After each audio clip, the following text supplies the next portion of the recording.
Hai, Assalamualaikum dan salam sejahtera. Kumpulan kami akan membentangkan satu tajuk iaitu tajuk analisis penggunaan leksikal sinonim kata adjektif dalam cerpen Dewan Bahasa.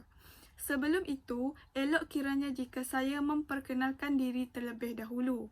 Nama diberi Nur Amira Hamizah binti Samsul, nombor metrik 203010. Untuk bahagian ini, saya sebagai pembentang yang pertama akan membentangkan bahagian pendahuluan. Untuk bahagian pendahuluan, menurut Husin dan rakan dalam buku Glosari Istilah Kesusasteraan pada tahun 1988, ahli sarjana ini berpendapat dalam mendefinisikan cerpen sebagai singkatan cerita pendek, iaitu kisah rekaan yang relatif pendek yang dihasilkan dalam bentuk prosa dilihat dari segi panjang pendeknya. Selain itu, lazimnya cerpen juga menggunakan genre yang tergolong dalam satu bentuk prosa naratif fiktif. Sehubungan dengan itu, karya genre sastra ini juga dikenali sebagai short story dalam bahasa Inggeris.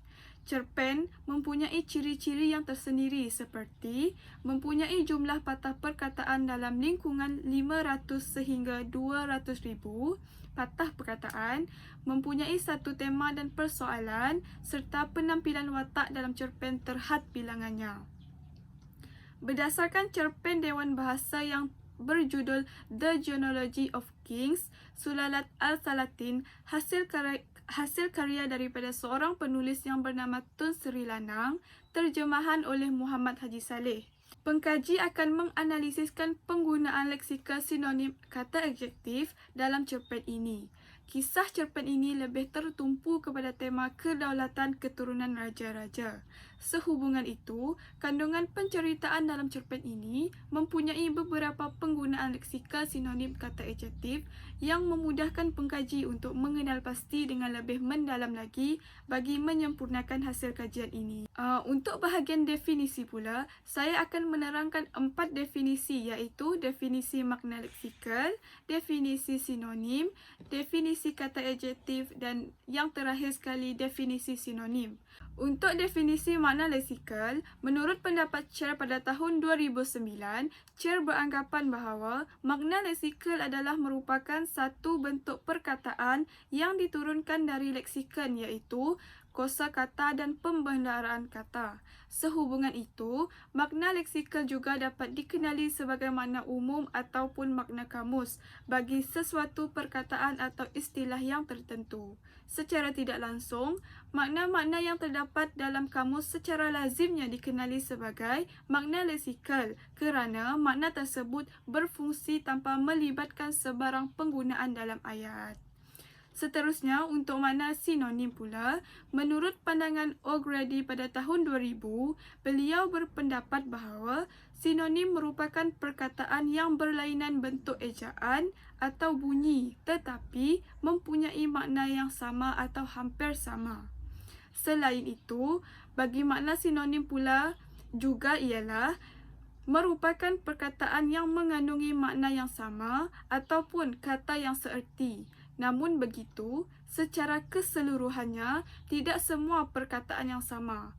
Terdapat beberapa faktor-faktor yang mempengaruhi aspek sinonim, seperti kewujudan unsur-unsur tahap formal dan tidak formal, kewujudan unsur-unsur perbezaan dialek dan juga unsur-unsur tujuan penggunaan kata itu. Bagi definisi kata adjektif pula, dalam konteks bahasa Melayu, terdapat beberapa golongan kata yang diutamakan bagi menyempurnakan pembentukan kata dalam sesebuah ayat atau wacana. Antara salah satu golongan kata yang dimaksudkan ialah kata adjektif. Menurut pendapat ahli bahasa Nik Safiah Karim pada tahun 2014, beliau beranggapan bahawa kata adjektif adalah sebagai kata adjektif sifatan atau keadaan yang terdiri daripada perkataan yang memberi pengertian sifatan atau keadaan sebagai unsur keterangan nama. Untuk bahagian definisi semantik pula ialah semantik merupakan kajian tentang makna yang diaplikasikan pada aspek ayat yang memfokuskan kepada bentuk logiknya. Menurut pendapat Siti Hajar Abdul Aziz pada tahun 2009, semantik bermula daripada perkataan sema yang merujuk kepada aspek makna atau maksud, iaitu makna seperti yang diungkapkan dalam sesuatu bahasa atau sistem tanda yang lain. Secara lazimnya juga, kajian semantik ini mengkaji secara terperinci mengenai peringkat morfem, kata, frasa, ayat dan wacana. Sekian daripada saya. Terima kasih. Assalamualaikum warahmatullahi wabarakatuh. Saya Nur Suraya binti Sulaiman, bernombor matrik 204114. Saya akan menerangkan tentang metodologi kajian. Dalam kajian ini, iaitu analisis penggunaan leksikal sinonim kata adjektif dalam cerpen, teori atau pendekatan yang digunakan ialah teori semantik leksikal. Semantik leksikal berfungsi untuk memerhati makna kata dalam kata itu sendiri. Menurut Herlina Ganting dan Adelina Ganting 2019, semantik leksikal adalah kajian semantik yang lebih meluas pada pembahasan sistem makna yang terdapat dalam suatu perkataan. Pendekatan semantik leksikal digunakan dalam kajian ini bagi mengenal pasti leksikal sinonim kata adjektif yang terdapat dalam cerpen yang terpilih. Pendekatan semantik ini dapat membantu pengkaji untuk mengeluarkan data iaitu leksikal sinonim kata adjektif dengan tepat. Seterusnya, kaedah yang digunakan untuk memperoleh maklumat dalam kajian ini ialah kaedah kepustakaan. Melalui kaedah ini, pengkaji telah menggunakan medium seperti internet untuk mencari bahan dan rujukan yang berkaitan dengan kajian semantik dan kajian leksikal sinonim kata adjektif. Antara sumber rujukan yang diperoleh melalui kaedah ini ialah jurnal atau kajian lepas yang berkaitan dengan topik yang dikaji, majalah Dewan Sastera dan pengkaji juga melayari portal Pusat Rujukan Persuratan Melayu iaitu PRPM bagi merujuk makna perkataan yang terpilih dan yang menjadi data dalam kajian ini. Segala dokumen dan maklumat yang diambil melalui kaedah kepustakaan ini hanya berkaitan dengan topik yang dikaji saja. Seterusnya, kajian yang dilakukan ini berbentuk kualitatif iaitu pengkaji telah menganalisis dokumen iaitu cerpen dalam majalah Dewan Sastera untuk mengeluarkan data. Kaedah pengumpulan data bagi kajian ini ialah pengkaji telah melakukan penganalisisan terhadap leksikal sinonim kata adjektif dalam cerpen. Melalui kaedah ini, pengkaji akan mengeluarkan leksikal sinonim kata adjektif yang terpilih sebagai data kajian.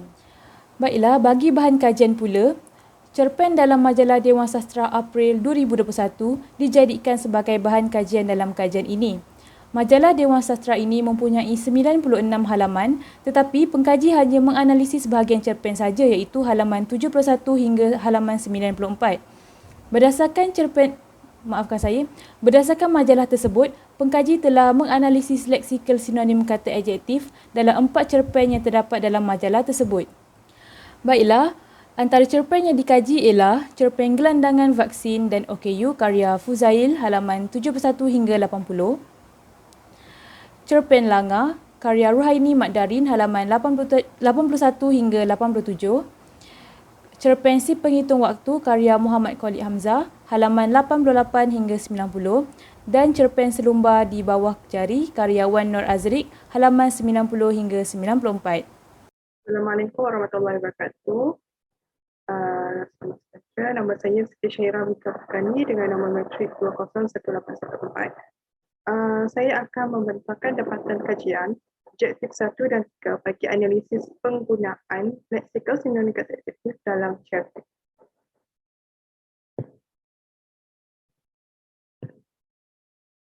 Dapatan kajian objektif 1 iaitu menyenaraikan leksikal sinonim kata adjektif dalam cerpen. Kata adjektif pertama ialah lantang, sinonim dengan kuat, bangga, sinonim dengan kagum, baik, sinonim dengan elok, bimbang, sinonim dengan takut, kusar dan risau, serabut, sinonim dengan kusut, hangat, sinonim dengan panas, pendek, rendah, mudah, sinonim dengan senang, senyap, sinonim dengan sunyi, hancur, sinonim dengan ranak dan hampa. Baiklah, saya akan menguraikan dapatan kajian yang kedua iaitu makna leksikal sinonim kata adjektif dalam cerpen. Dalam kajian ini, terdapat lebih daripada 10 perkataan adjektif bersinonim yang dijadikan sebagai data kajian. Namun, dalam pembentangan ini, saya hanya menerangkan 2 saja perkataan adjektif bersinonim iaitu perkataan bersinonim lantang, kuat dan perkataan bersinonim bangga, kagum. Makna leksikal dalam bahagian dapatan kajian yang kedua ini dihuraikan secara umum, di mana makna leksikal yang terpilih dirujuk berdasarkan Pusat Rujukan Persuratan Melayu iaitu PRPM. Baiklah, perkataan lantang menurut Kamus Dewan edisi keempat, lantang merupakan kata adjektif yang bermaksud kuat dan jelas didengar seperti suara. Lantang juga merujuk kepada sesuatu yang terang dan nyata seperti pemandangan. Bagi perkataan kuat pula, kuat menurut Kamus Dewan edisi keempat bermaksud tenaga, banyak tenaganya, tidak lemah, bertenaga, berdaya dan tegap. Kuat juga bermaksud sesuatu yang tidak mudah roboh, sesuatu yang kukuh, tahan dan teguh. Seterusnya, bagi perkataan bersinonim bangga dan kagum, menurut Kamus Dewan edisi keempat, bangga bermaksud megah atau berbesar hati. Contohnya, saya berasa bangga kerana mendapat kawan yang begitu setia. Bangga juga bermaksud berasa senang hati dan besar hati kerana sesuatu sebab. Contohnya, tuan kebun itu berasa sangat gembira dan bangga dengan hasil tanamannya. Seterusnya, bagi perkataan kagum pula, maksud kagum menurut Kamus Dewan edisi keempat ialah seseorang yang berasa amat tertarik, berasa hairan dan takjub seperti melihat sesuatu yang luar biasa. Contohnya, saya kagum melihat keberaniannya. Menurut Kamus Pelajar edisi kedua pula, kagum merujuk reaksi seseorang yang berasa hairan kerana melihat atau mendengar sesuatu yang ganjil atau yang ajaib.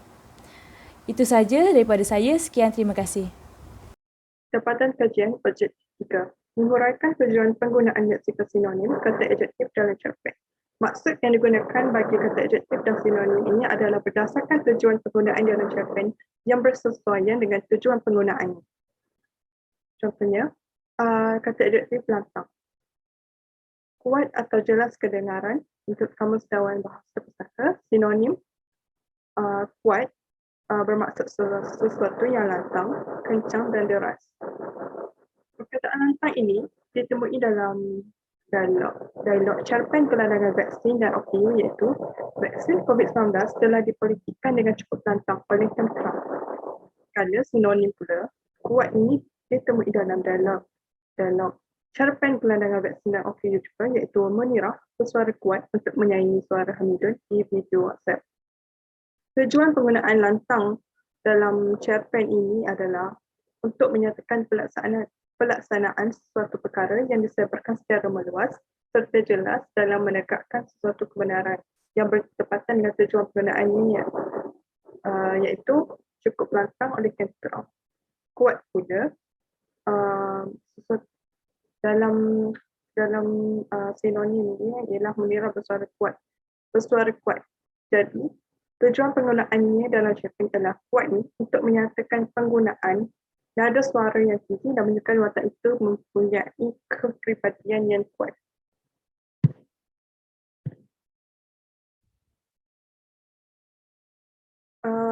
Yang kedua ialah kata adjektif sinonim.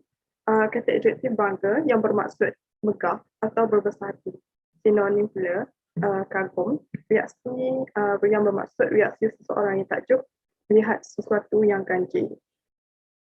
Jadi bertepatan dengan tujuan penggunaan dia, bangga dalam cerpen kelandangan vaksin itu terdapat dalam dialog, iaitu kita tidak dapat mewakilkan semangat nyata menirah dengan bangga.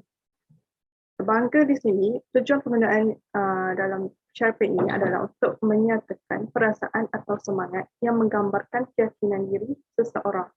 Kagum pula terdapat dalam dialog cerpen sepenuh waktu, iaitu siapa yang melihatnya pasti kagum.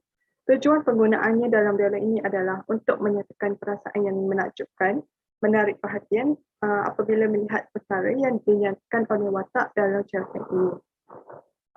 Sekian, itu sahaja daripada saya. Assalamualaikum, saya Najah binti Muhammad Nasir bernombor matrik 203306. Saya akan membentangkan bahagian saya iaitu kesimpulan. Oleh itu, dapat kita simpulkan bahawa berdasarkan cerpen gelandangan vaksin dan OKU, langan si penghitung waktu dan selumbar di bawah jari bahawa wujudnya penggunaan leksikal sinonim kata adjektif yang telah digunakan oleh pengarang-pengarang cerpen tersebut. Penggunaan kata adjektif di dalam penulisan adalah untuk menambah maklumat mengenai nombor, warna, jenis dan kualiti lain yang ingin seseorang penulis jelaskan tentang kata nama dan kata ganti nama dalam ayat. Kata adjektif juga boleh membantu pembaca mendapatkan gambaran yang lebih lengkap mengenai perkara yang ingin ditulis ataupun yang ingin dicuba disampaikan. Dalam setiap bahasa, kata adjektif adalah unsur penting dalam ayat. Menggunakan kata adjektif bermaksud pembaca dapat menyatakan kualiti setiap orang ataupun objek. Tanpa kata adjektif, pembaca tidak dapat mengatakan bagaimana objek itu kelihatan. Bukan hanya kata ganti nama, kata adjektif juga adalah kata-kata yang digunakan untuk penerangan tentang sesuatu ataupun seseorang. Sebagai tambahan, semasa kita membaca makalah yang deskriptif, kata adjektif membantu kita untuk membayangkan isi dari apa yang kita baca. Penggunaan kata adjektif juga boleh digunakan untuk menggambarkan perasaan yang sedang dirasai oleh watak di dalam cerpen tersebut. Melalui penggunaan kata adjektif, pembaca dapat menggambarkan apakah perasaan yang cuba disampaikan oleh penulis tanpa perlu diberitahu secara langsung oleh pengarang cerpen tersebut. Kata adjektif juga boleh digunakan sebagai gambaran tentang keadaan seseorang pada sesuatu ketika. Secara kesimpulannya, penggunaan kata adjektif di dalam sesuatu penulisan seperti penulisan cerpen bukanlah sesuatu perkara yang dilakukan oleh seorang penulis ataupun pengarang secara sesuka hati. Pemilihan kata adjektif hendaklah dilakukan secara teliti agar maksud yang cuba disampaikan oleh penulis dapat ditafsirkan oleh pembaca dengan betul. Oleh itu, penulis hendaklah lebih berhati-hati dalam pemilihan perkataan yang ingin mereka gunakan di dalam penulisan mereka kelak. Sekian, terima kasih.